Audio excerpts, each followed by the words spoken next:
ታስቀድሳላችሁ ነው? እሑድ ትተኛለህ? ማታ ማታ ቅዳሜ ማታ ቲክቶክ እስከ ሌሊቱ 8 ሰዓት ወሬ፣ ዝሙት፣ ከንቱ ነገር መለፍለፍ፣ ንትርክ። ከዛ በኋላ እሑድ ጠዋት የለህም፣ ቅዳሴውን ቄሱ አሐዱ አብ ሲል የለህም፣ ቁርባኑ ላይ የለህም፣ እስመ ኃያል አንተ ላይ የለህም። ተኝተሃል። የታመመ ሰው እንኳ በዕለተ ሰንበት በቤቱ አይተኛ፣ በወሰካ በገረገራው ያምጡትና ይስማ ይላል። የት ነው ያለው?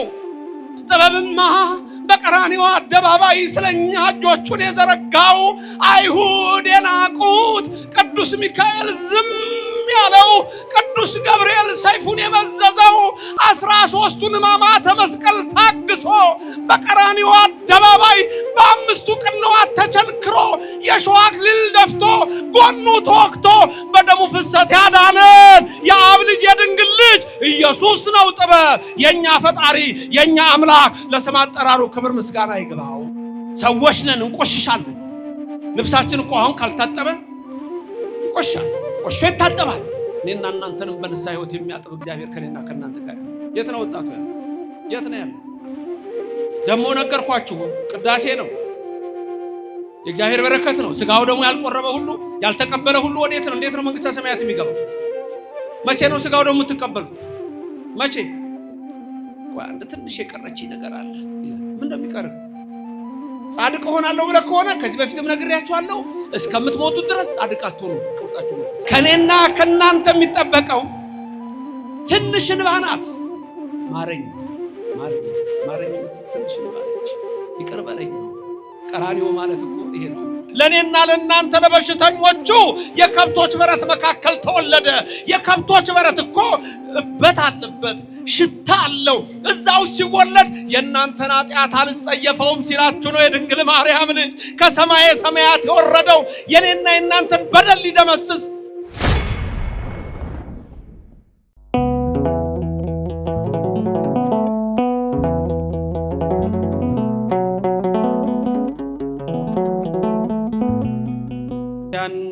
ጌጦቿ ምእመናን፣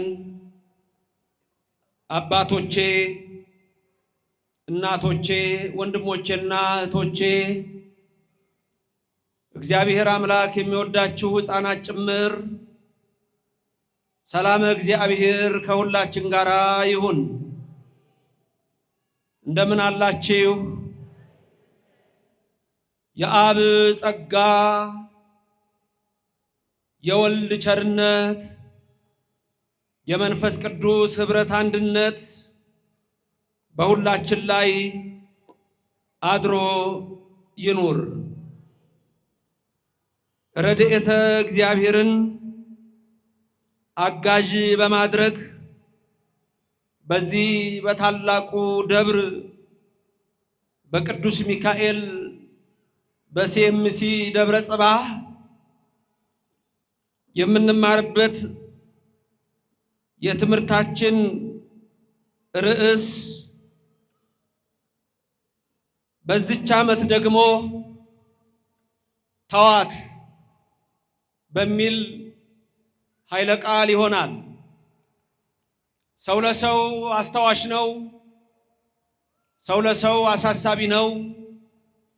በልቡና የሚያሳድር በአእምሮ የሚቀርጽ የቃሉ ባለቤት ሕያው እግዚአብሔር የምትሰሙትን ቃል ሁሉ በልቡናችሁ ጽላት ይጻፍላችሁ። ለእኔም ለምናገረው ማስተዋልና ጥበቡን እንዲያድለኝ ሁሉ ጊዜ በጸሎታችሁ የቃሉን ደጅ እንዲከፍትልኝ አስቡኝ። የቃል የሚሰማችሁ ሁሉ ሐሳብ ሕሊናችሁ በሰማያት ይኑር። ያላችሁበትን ስፍራ እወቁ። የጽድቅንም ቃል ደስ በሚያሰኙ ጆሮዎች አድምጡ። አንድም እንኳ በዚህ ቅጽር የራሱን ወሬ የሚያወራ ሰው ከቶ አይሰማ።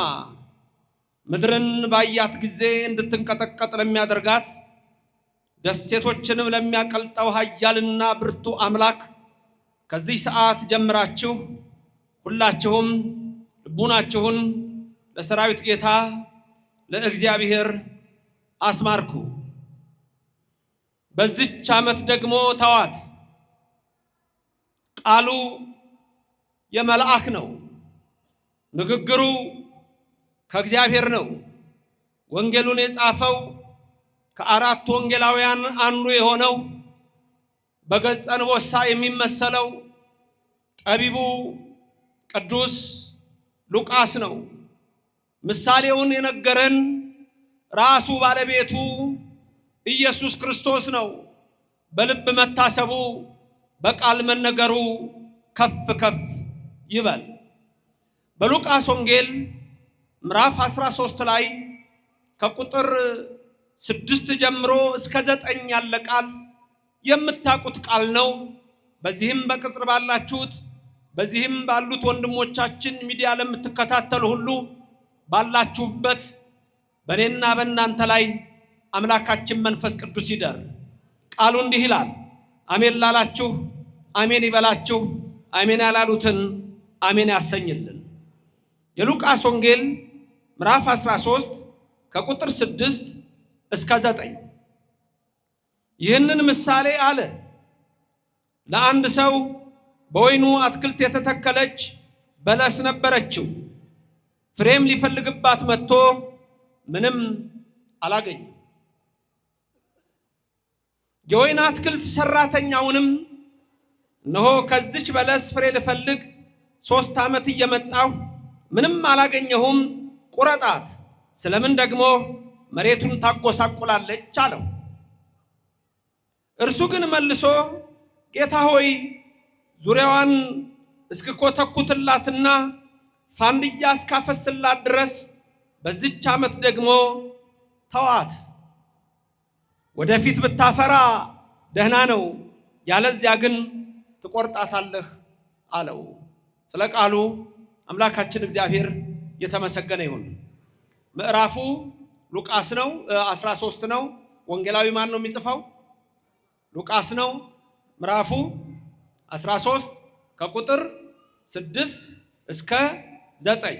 ስለዚህ ቁጥር 6 ቁጥር 7 ቁጥር 8 ቁጥር 9 እነዚህ ናቸው። እያንዳንዱ ላይ ያለውን ቃል ነው የምንመለከተው። አስተውላችሁ ስሙ። አጠር ያለ ትምህርት እንማራለን።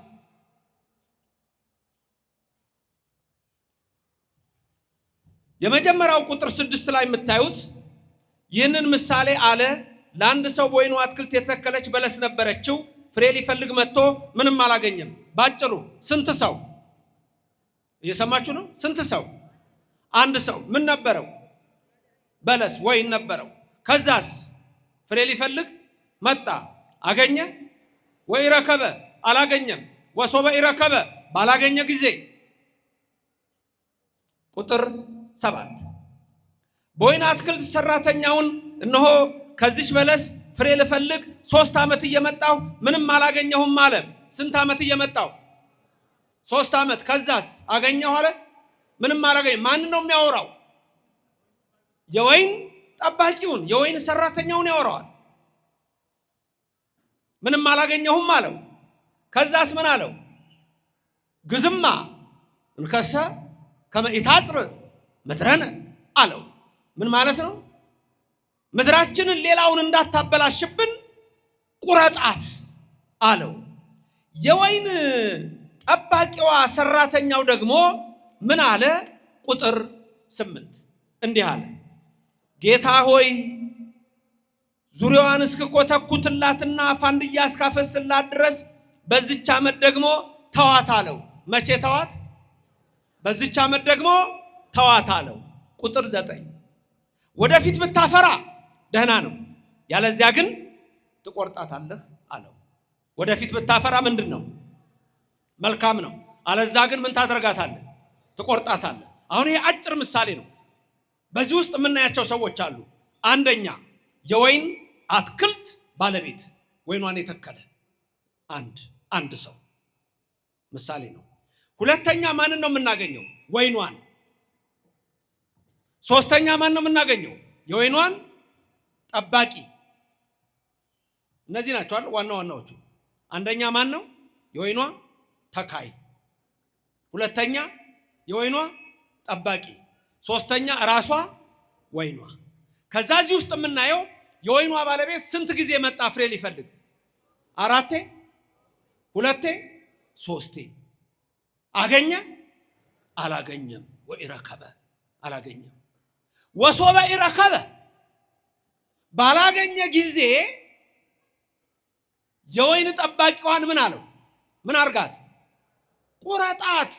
ግዝማ እንከሰ ከመኢታጽብ ምድረነ ሌላውን ምድር እንዳታበላሽብን ቁረጣት። 4ኛ ጨመርን ሌላውን ምን ምድር። ስለዚህ ስንት ነገሮች አያችሁ? ንገሩኝ። 1 የወይኗ ባለቤት በሉ። የወይኗ ተካይ ስንት ነው? 1ኛ። 2 ወይኗ ራሷ። 3ኛ የወይኗ ጠባቂ። 4ኛ ትቆረጥ። ለምን? ሌላውን ምን እንዳታደርግ እንዳታበላሽ። ከዛ ተቆረጠች እንዴ? አልተቆረጠችም። ለምን? የወይኗ ጠባቂ ምን አለ?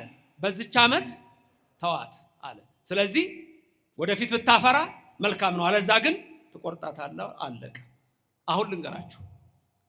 የወይኗ ባለቤት እግዚአብሔር፣ ወይኗ እኛ የሰው ልጅ፣ የወይኗ ጠባቂ ቅዱስ ሚካኤል መጋቢ ብሉይ ወይም መጋቢ ሐዲስ ቅዱስ ገብርኤል ወይም መላእክት ናቸው። 3 ዓመት መጣሁ ያለበት በብሉይ ዘመን አለው፣ በሐዲስ ዘመን አለው። ቁረጣት ሌላውን ምድር እንዳታበላሽ። ሌላው ምድር የተባለው ደግሞ ከምድር አፈር የተበጀው የሰው ልጅ ሁሉ ነው። ይሄ ምሳሌ ነው።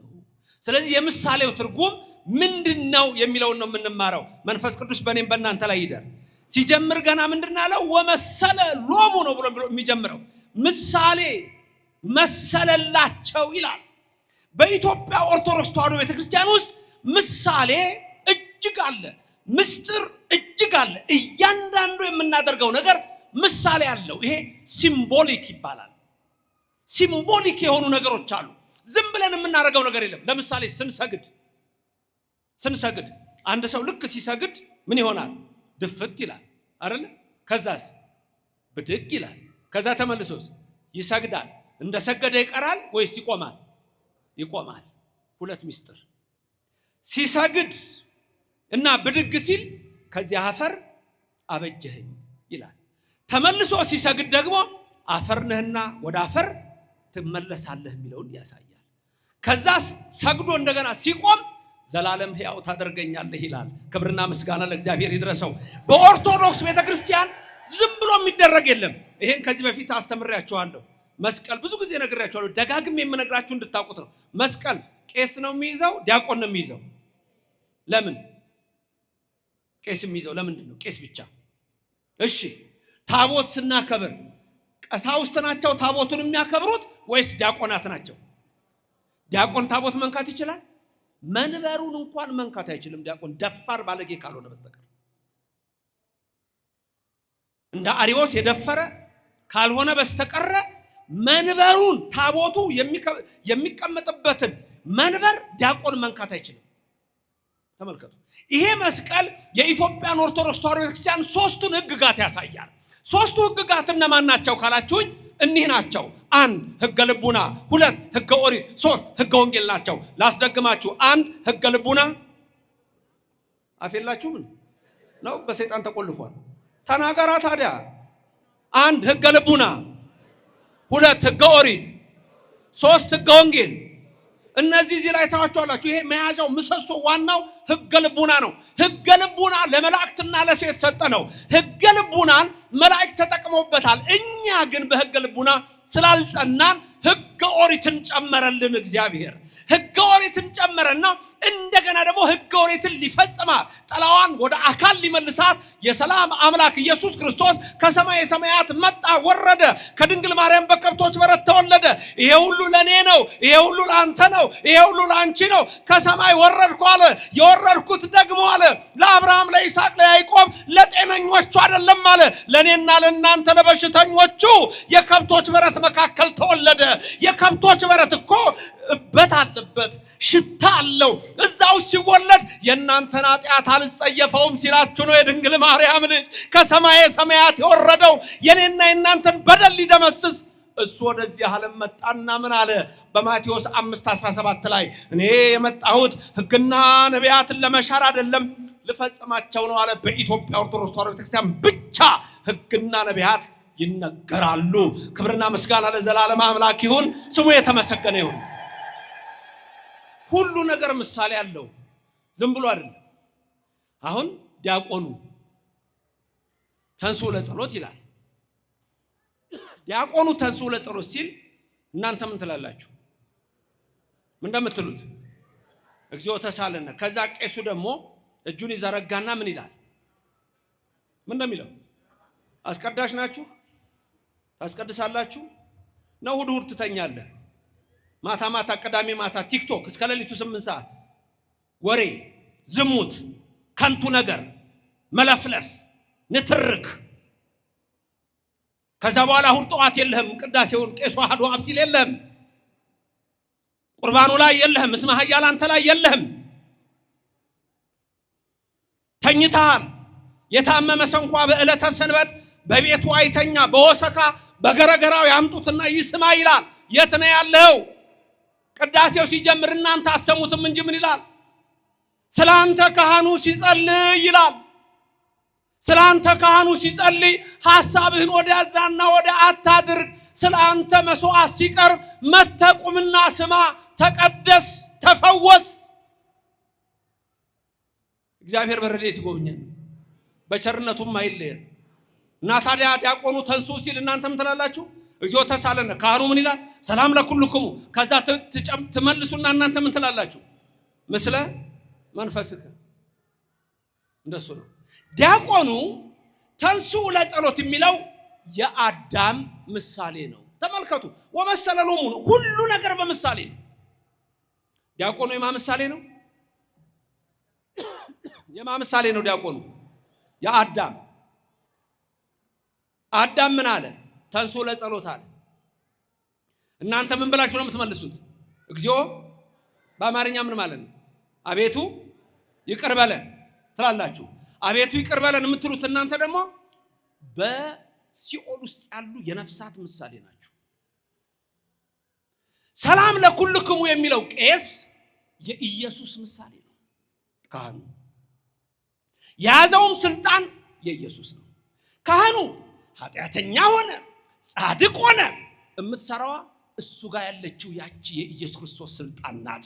ካህናትን የሰጠን እግዚአብሔር ስሙ ለዘላለም የተመሰገነ ይሁንልን። ከዛ ካህኑ እጁን ዘርግቶ ሰላም ለኩልክሙ የሚለው የኢየሱስ ምሳሌ ነው። ከዛ እናንተ ደግሞ ምን ትላላችሁ? ምስለ መንፈስከ። በትርጓሜው እንደ ቃልህ ይደረግልን የሚል ነው። ምስለ መንፈስከ ከመንፈስ ጋር የሚለው እንደ ቃልህ ይደረግልን። ምን ሆነ መሰላችሁ? በሐሙስ ዕለት ወበመንፈቅ ዕለት ትወለድ ሞለተ ወለትከ። አዳም ሔዋን አድናችኋለሁ፣ ከ5 ቀን ተኩል በኋላ ከልጅ ልጅ ተወልጄ አድናለሁ። ይሄ የት ነው የሚገኘው?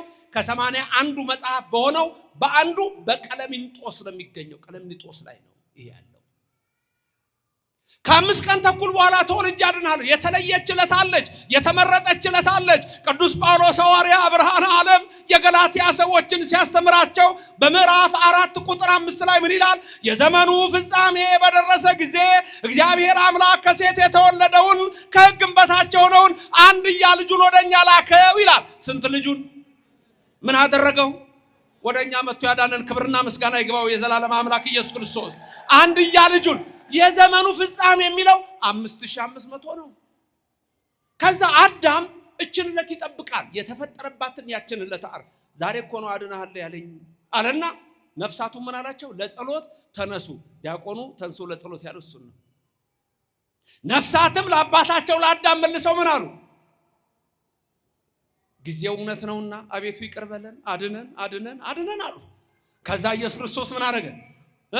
እጁን ዘርግቶ አዎ አዳንኳችሁ፣ የዘላለምን ሕይወት ሰጠዋችኋል። ስለዚህ ሰላምን ይላል። በተዘጋ መቃብር ገብቶ እጆቹን እያሳየ ሰላም ለኩልክሙ አላቸው። ከዛ እናንተ ደግሞ ምስለ መንፈስከ ስትሉ ከሲኦል መውጣት ነው። በቅዳሴ ሰዓት ሁሉ ጊዜ ከሲኦል መውጣት ነው፣ ከመከራ መውጣት ነው፣ ከኃጢአት መውጣት ነው፣ የዘላለምን ሕይወት መውረስ ነው። ለዚህ ነው በመጨረሻ እቱ በሰላም ወደ መንግስተ ሰማያት ግቡ ተብለን የምንሸኘው። ክብርና ምስጋና ለዘላለም ለሱ ይሆንልን።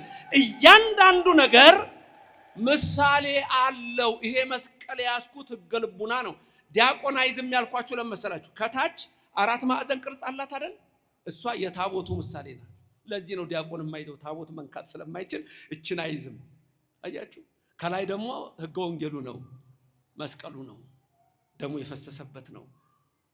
ሁሉ ነገራችን እንዲህ ነው። ለምሳሌ ከታቦቱ ወንዶች በስተቀኝ ይቆማሉ፣ ሴቶች በስተግራ ይሆናሉ።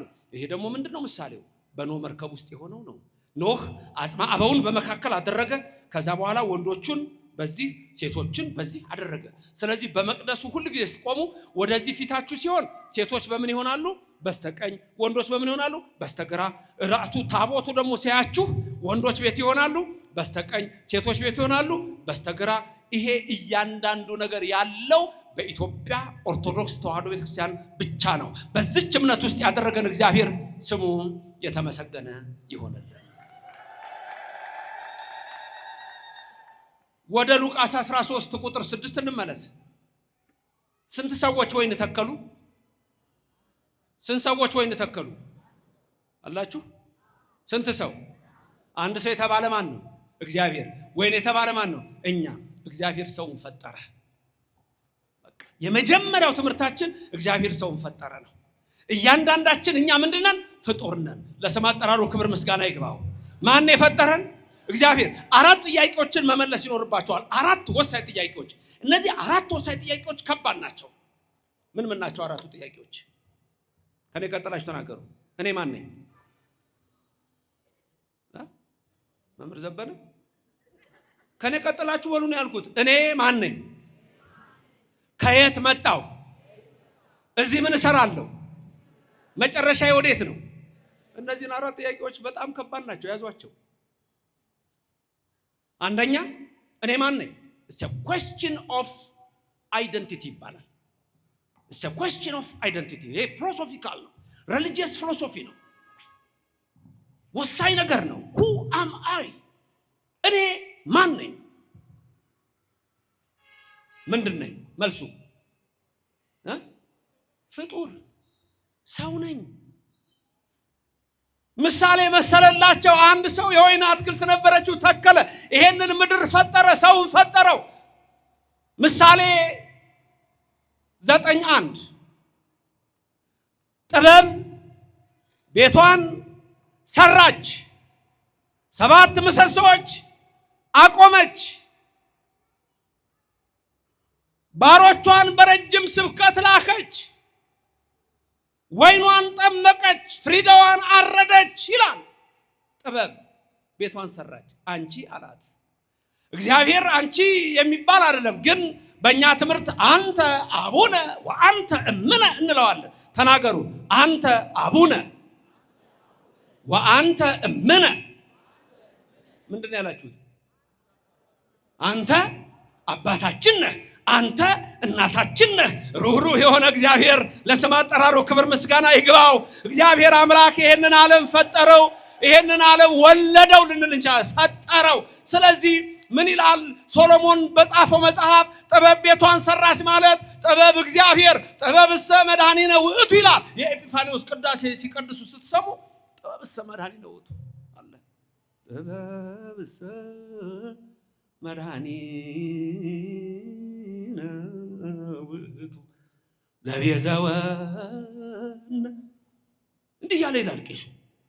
መጨረሻ ላይ ጥበብማ ደሙን አፍሶ የገዛን፣ ጥበብማ በደሙ የዋጀን፣ ጥበብማ በቀራንዮ አደባባይ ስለኛ እጆቹን የዘረጋው፣ አይሁድ የናቁት ቅዱስ ሚካኤል ዝም ያለው፣ ቅዱስ ገብርኤል ሰይፉን የመዘዘው፣ 13ቱን ሕማማተ መስቀል ታግሶ በቀራንዮ አደባባይ በ5ቱ ቅንዋት ተቸንክሮ የሾህ አክሊል ደፍቶ ጎኑ ተወግቶ በደሙ ፍሰት ያዳነን የአብ ልጅ የድንግል ልጅ ኢየሱስ ነው። ጥበብ የኛ ፈጣሪ የኛ አምላክ ለስም አጠራሩ ክብር ምስጋና ይግባው።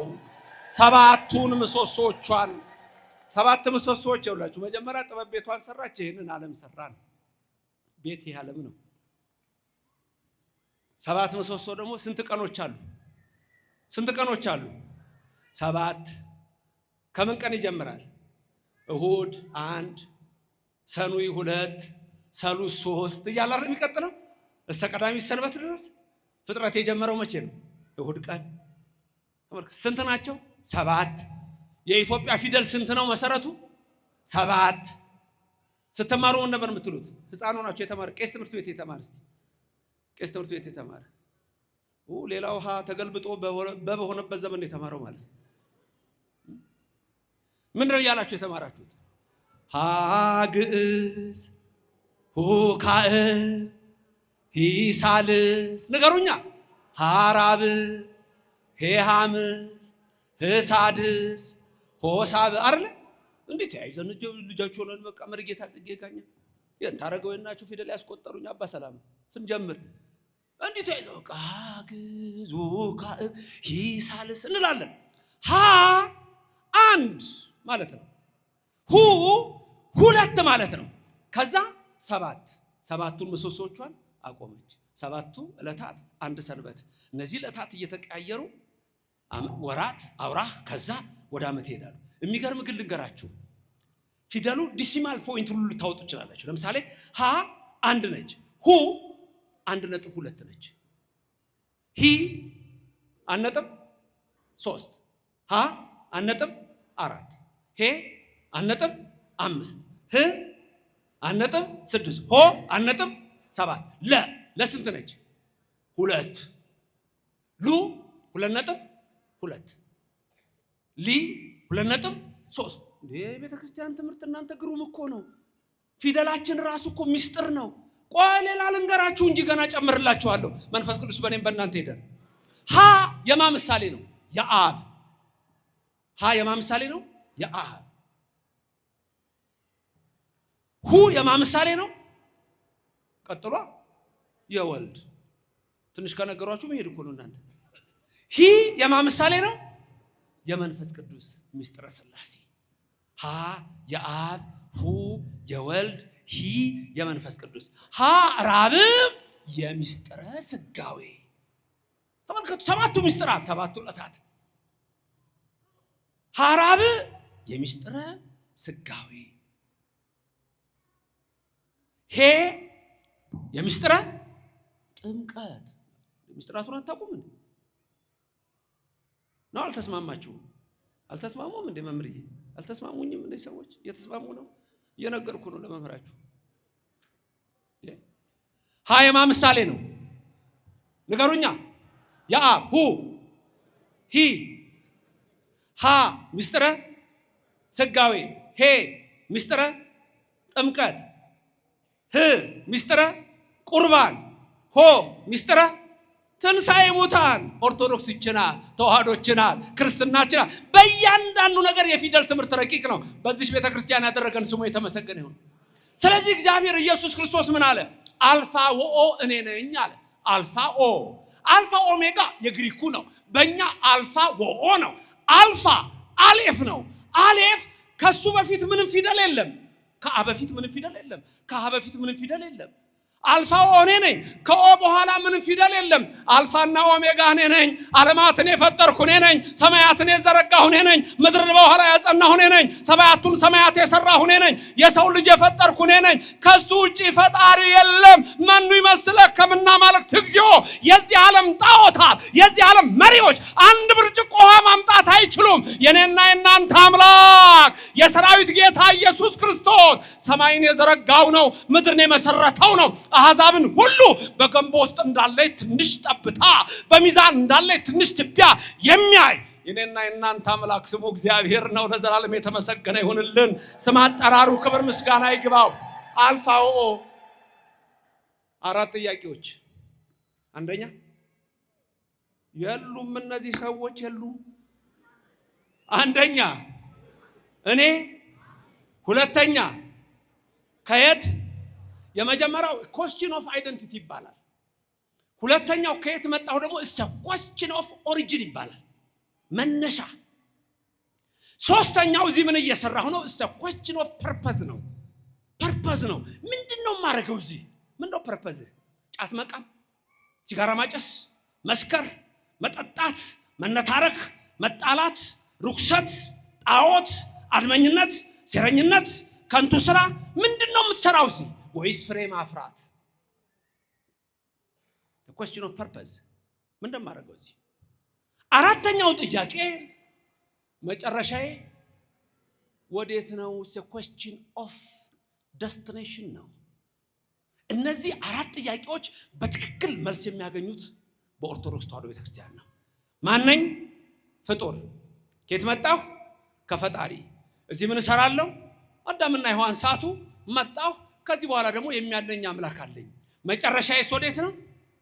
ወዴት ነው መጨረሻችሁ? በቀኙ መቆም ነው። መንግስተ ሰማያት መውረስ ነው። የኦርቶዶክስ ልጆች ትጠራጠራላችሁ እንዴ? የተዋሕዶ ልጆች ትጠራጠራላችሁ እንዴ? ልንገራችሁ፣ በጣም ደስ የሚል ነገር ልንገራችሁ። ከመቃብር ስንነሳ በትንሣኤ ዘጉባኤ ማቴዎስ 25:31 ላይ የሰራዊት ጌታ ኢየሱስ ክርስቶስ እሱ እግዚአብሔር እልፍ አላፋት ከሆኑት መላእክት ጋር ይመጣል ይላል። እልፍ አላፋት ከሆኑት ምን ጋር? መላእክት ጋር። እኔና እናንተ በትንሣኤ ዘጉባኤ እጃችንን ይዞ የሚያነሳ አንድ መልአክ እንዳለ ታውቃላችሁ? ስሙ ማን ነው? እሱ መልአክ ስሙ ማን ነው? ኧረ ትንቢተ ዳንኤል ምዕራፍ 12ን ተመልከቱ። በዛ ሰዓት ይላል ዳንኤል ሲናገር፣ በዛ ሰዓት እነሆ ሙታን ሁሉ ይነሳሉ፣ ትንሣኤ ዘጉባኤ ይሆናል። እኩሌቶቹ ለዘላለም እረፍት ነው የሚነሱት፣ እኩሌቶቹ ግን ለዘላለም እፍረት ነው የሚነሱት። እኩሌቶቹ የሚነሱት ለሕይወት ነው፣ እኩሌቶቹ የሚነሱት ለሞት ነው፣ እኩሌቶቹ የሚነሱት ለሐሴት ነው፣ እኩሌተኞቹ የሚነሱት ግን ለሐዘን ነው። ወየው ይላሉ አለ ያዕቆብ ዘስሩግ። የዛን ጊዜ ወየው ይላሉ እናት የሴት ልጇን ድምፅ የማትሰማበት ሰዓት ይላል ያዕቆብ። ያ ደግሞ የዮዳሄ ልጅ ዘካርያስ ሲነግረን በትንቢቱ ምዕራፍ 14 ላይ የሰራዊት ጌታ እግዚአብሔር ይመጣል። የሰራዊት ጌታ እግዚአብሔር ሲመጣ እግሮቹ በደብረ ዘይት ተራራ ይረግጣሉ። የደብረ ዘይት ተራራ ያረገበት ነው። የደብረ ዘይት ተራራ የኖረበት ነው። የደብረ ዘይት ተራራ ሲያርግ እነሆ ሐዋርያቱ እያዩት፣ ይሄ ወደ ላይ ሲወጣ ያያችሁት ተመልሶ እንደገና ለፍርድ ይመጣል አለ ነብዩ ዘካርያስም ተናገረ። የኢየሱስ ክርስቶስ እግሮች በደብረ ዘይት ተራራ ሲረግጡ የደብረ ዘይት ተራራ ለሁለት ይሰነጠቃል፣ አንድ ወደ ምስራቅ አንድ ወደ ምዕራብ። ያ ሰዓት አስጨናቂ ይሆናል አለ። ታዲያ ዳንኤል ምን አለ? የተዋሕዶ ልጆች ኦርቶዶክስ ልጆች በዛ ሰዓት አለ መልአኩ ሚካኤል ይመጣል፣ እጆቻቸውን ይዞ ያነሳቸዋል። ክብርና ምስጋና ለእግዚአብሔር ይድረሰው፣ ስሙ የተመሰገነ ይሁን። እና ታዲያ ሲኦል ለኦርቶዶክስ በፍጹም አትገባም። ሌሎች ይግቡባት። ራሱ ጌታ እንዳለ ማቴዎስ 7:21 ላይ ጌታ ሆይ ይሉኛል አላውቃችሁም። ያስደነግጣል። ጌታ ሆይ እያሉ አላውቃችሁም። ኧረ ይገርማል።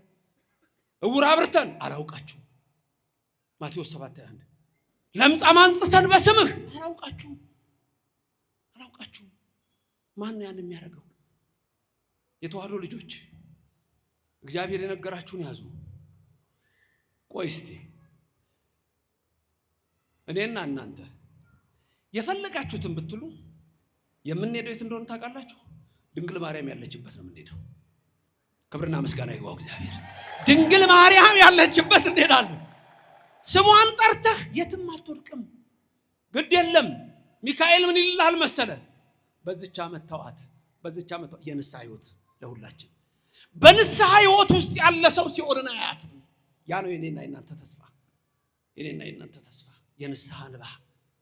ይቅር በለኝ። ሰዎች ነን፣ እንቆሽሻለን።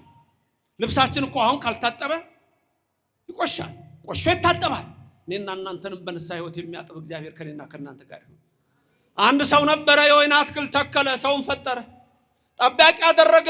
መጋቤ ብሉይ ሚካኤል ነው። 3 ጊዜ መጣሁ አለ። በዘመነ መሳፍንት፣ በዘመነ ነገሥት፣ በዘመነ ካህናት ነው በብሉይ ዘመን። በዘመነ መሳፍንት መጣሁ ፍሬ ለፈርግ በለስ ዘይቤ ቤተ እስራኤል ሙንቱ። ፍሬ አልተገኘባትም እስራኤል። በዘመነ መሳፍንት ፍሬ የለም፣ በዘመነ ካህናት ፍሬ የለም፣ በዘመነ ነገሥትም በመሃል ፍሬ የለም። ቅዱስ ቅዱስ ሚካኤልን አነጋገረው እግዚአብሔር። በቃ አጥፋቸው አለ። ሚካኤል መልአክ ደግሞ ለመነው፣ እባክህ በዚያ መተዋቸው፣ አታጥፋቸው፣ እስቲ ልራዳቸው፣ ተራድቼ መልካም ላሰራቸው አለ። እኔና እናንተን መልካም ያሰራን መልአኩ ገብርኤል፣ መልአኩ ሚካኤል ከኛ ጋር መጋቤ ሐዲስ ገብርኤልም ነው። 3 ጊዜ መጣሁ አለ። ኢየሱስ ክርስቶስ ስንት ዓመት አስተማረ? 3 ዓመት። 3 ዓመት ባስተማርኩት ትምህርት ፍሬ ጠፋ አለ። 3 ጊዜ መጣሁ አለ። በልጅነታችሁ ይመጣል እግዚአብሔር፣ ሕፃንነት፣ በውርዝውና ይመጣል፣ በወጣትነት፣ በእርግና ይመጣል፣ በሽምግልና ፍሬ አለ ወይ? አንዳንድ ሰዎች ሽማግሌ ከሆኑ ጽድቅ መስራት ያለባቸው አይመስላቸው። እኔ አንዴ ትዝ ይለኛል፣ ድሮ እዚሁ እያለሁ ነው፣ ድሮ ሳስተምር አንድ ቀን ወደ ገነተ ጽጌ ቅዱስ ጊዮርጊስ ሲሄድ እድሜያቸው ትልልቅ ሰዎች ናቸው። እንደዚች መውጫው ላይ ጊዮርጊስ ሼል ነገር ነበረ፣ የዛሬ ምድር ያድርገውና እንዲህ ሼል ነበር መውጫው ላይ። እንደዚህ ባቅላባ ቤት አላለ። ከዛ ወደዛ ላይ ሲወጣ የሆነች ማደያ ብቻ አለችና ወደዛ ጋር ሽማግሌዎች ቁጭ ብለው ብር ይዘው ይጫወታሉ። ሞላ ጎደለ ይጫወታሉ። ሽማግሌዎች እኮ ናቸው። ጊዮርጊስ እዛ አሁን ትምህርት እየተሰጠን ሞላ ጎደል በምን እንደሚጫወቱ ታውቃላችሁ? በሚመጣው መኪና የመጨረሻ ታርጋ ቁጥር። ሽማግሌዎች ሽማግሌ በመሆን አድንም፣ ሕፃን በመሆን አድንም፣ ወጣት በመሆን አድንም። በንስሐ ሕይወት ነው የምትድነው። ለእግዚአብሔር እኮ ሁላችሁም አንድ ቀን አልሞላችሁም። ማቱሳላ እንኳን 969 ዓመት የኖረው አንድ ቀን አልሞላም በእግዚአብሔር ቁጥር። ሁሉም ሕፃን ነው በእግዚአብሔር ፊት። 3 ጊዜ መጣው። በሕፃንነት ፍሬ ይፈልግባል አለ ሆይ? በወጣትነት ፍሬ ያለው የለ ወጣ ይላሉ። የት አለ ወጣቱ? የት ነው ወጣቱ ያለው? የት ነው ያለው? ደሞ ነገርኳችሁ፣ ቅዳሴ ነው፣ የእግዚአብሔር በረከት ነው። ስጋው ደግሞ ያልቆረበ ሁሉ ያልተቀበለ ሁሉ ወዴት ነው? እንዴት ነው መንግስተ ሰማያት የሚገባው? መቼ ነው ስጋው ደግሞ የምትቀበሉት? መቼ? ቆይ አንድ ትንሽ የቀረች ነገር አለ ይላል። ምን እንደሚቀርህ? ጻድቅ ሆናለሁ ብለህ ከሆነ ከዚህ በፊትም ነግሬያችኋለሁ፣ እስከምትሞቱት ድረስ ጻድቅ አትሆኑም። ቁርጣችሁን ወቁት። እንዳይቀየሙኝ መምህራን ካህናት፣ አይሆኑም። እስከሚሞቱ ጻድቅ አይሆኑም። መቼ ነው ግን ጽድቅ የምናገኘው? በንስሐ ሕይወት በየቀኑ ስንታደስ መሐሪ ነው እግዚአብሔር። ይመረናል፣ ሁላችንን ይማረን። ስለ እናቱ ብሎ ይማረን፣ ስለ ቅዱስ ሚካኤል ብሎ ይማረን። 3 ዓመት መልአኩ እኮ ምን አለ? እስቲ ተዋት በዚች ዓመት ልራዳ። ታዲያ ሚካኤል ሲራዳ፣ ገብርኤል ሲራዳ፣ አንተ የኦርቶዶክስ ልጅ፣ አንቺ የተዋህዶ ልጅ ሲኦል እንደማታዋት ይሄንን እመኑ። ክብርና ምስጋና ለእግዚአብሔር ይድረሰው። በንስሐ ሕይወት ውስጥ ጸንታችሁ ካላችሁ ወኢረከብኩ ያለው በእናንተ ዘንድ አይሰራም። ስጡ፣ ፍሬ አምጡ። እነዚያ ያልታደሉት ፍሬያቸው ከሰዶም ነው፣ ወይናቸው ከገሞራ ነው የተባሉ በርኩሰት የተመሉ አሉ። በግቢያ ድፍረት የረከሱ፣ በዓለም ርኩሰት የቆሸሹ። እናንተ እኮ የእግዚአብሔር ልጆች ናችሁ። በ40 እና በ80 ተጠምቃችኋል። ስም አላችሁ እኮ ሁላችሁም ስም አላችሁ።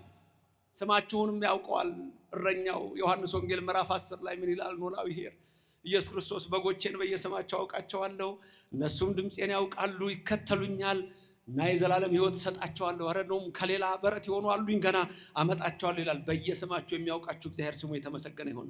በየስማችሁ የሚያውቃችሁ እግዚአብሔር በየስማችሁ ምሕረትን ይላክላችሁ። ለዚህ እኮ ነው ካህኑ ሲያሳርጉ እያንዳንዳችሁ በየስማችሁ የተፈታችሁ ሁኑ የሚሏችሁ። የተፈታን ያድርገን እግዚአብሔር። 3 ዓመት መጣሁ ፍሬ ልፈልግ አጣሁ አለ። አይጣባችሁ እግዚአብሔር።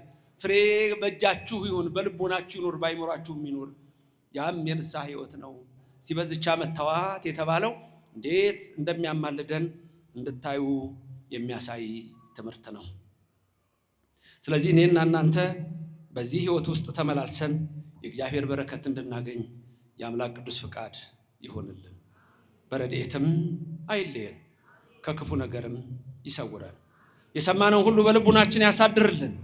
በዚች ዓመት ደግሞ ተዋት አለ። የወይኗ ተካይ እግዚአብሔር ነው፣ የፈጠረን እሱ ነው። ወይን የተባልን እኛ ነን። ፍሬ ይፈለግብናል፣ የንስሐ ፍሬ ነው። ጠባቂያችን መጋቤ ብሉይ ሚካኤል ነው፣ መጋቤ ሐዲስ ገብርኤል ነው። መላእክት ናቸው። እስቲ በዚህ ዓመት ተዋቸው፣ ተውት፣ ተዋት እስቲ ይባላል። ስለዚህ በዚህ ሕይወት ውስጥ ያለን እኛ የተዋህዶ ልጆች የመንግስቱ ወራሾች ነንና እግዚአብሔር የመንግስቱ ሰዎች እንዲያደርገን የሱ ፍቃድ ይሁንልን። ትንሽ እንባ ካለች ድህነት አለች። በዚህ ታሪክ ልጨርስላችሁ። የእውነት ታሪክ ነው። አንድ ሰው ንስሐ መግባት ይፈልጋል፣ በጣም ይፈልጋል። ፍሬ ያፈራ ዘንድ በቃኝ አለ። በቃኝ፣ የዓለም ነገር በቃኝ፣ ንስሐ ልግባ አለ። ወደ ነፍስ አባቱ ሊሄድ ቆረጠ። ለሊት ሊነሳ ሲል ለነፍስ አባቱ እመቤታችን ተገለጠችለት።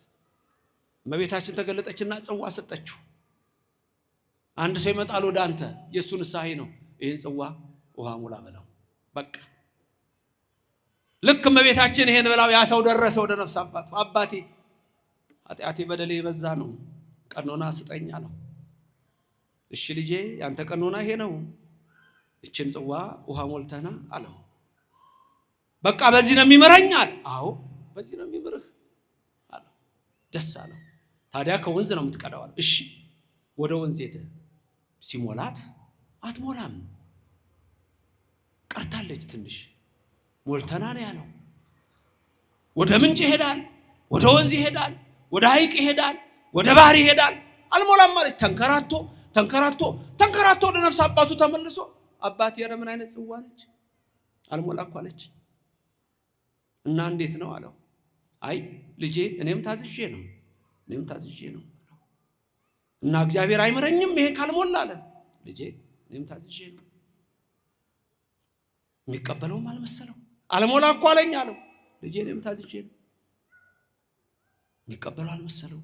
እና በእና ኃጢአቴ ልሞት ነው፣ በቃ እግዚአብሔር እኔን አይመረኝም ማለት ነው። ኃጢአቴ ብዙ ነው፣ በደሌ ብዙ ነው፣ አይመረኝም ማለት ነው አለ። አዘነ ነፍስ አባቱ። እሱም ስጥ ነው የተባለው። ከዛ በኋላ የሚቀበለውም አልመሰለም። እንግዲህ ካልማረኝ ምን አደርጋለሁ አባቴ ተቀበለኝ አለው።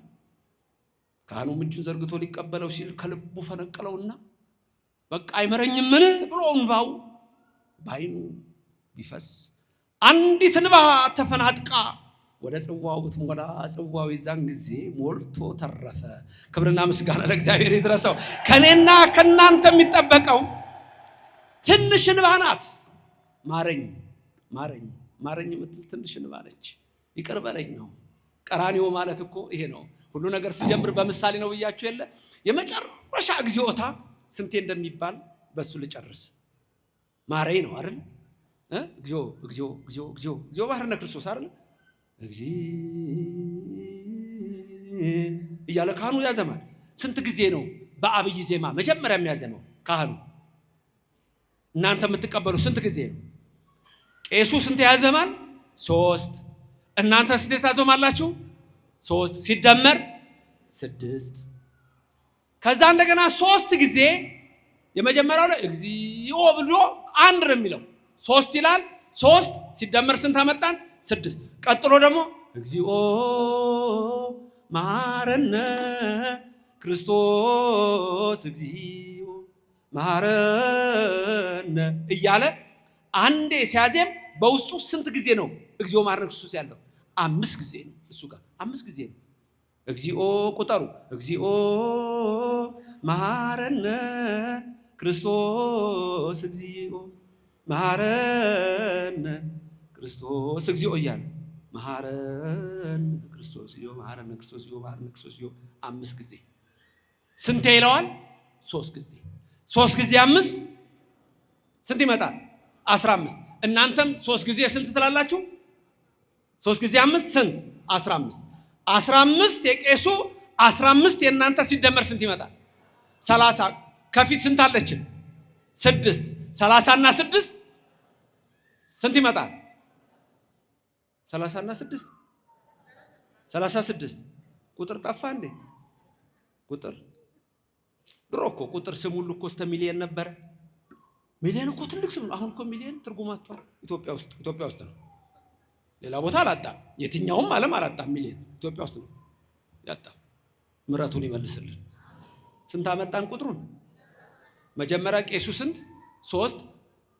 ከዛ እናንተ ስንት ሲደመር ቀጥሎ 5 ጊዜ 3 15 ስንት ይሆናል? ከእናንተ ጋር 30። 30 ሲደመር 6 30። ከዛ ቄሱ 2 ጊዜ የሚለው አለ መጨረሻ ላይ እግዚኦ መሐረነ ክርስቶስ ይላል።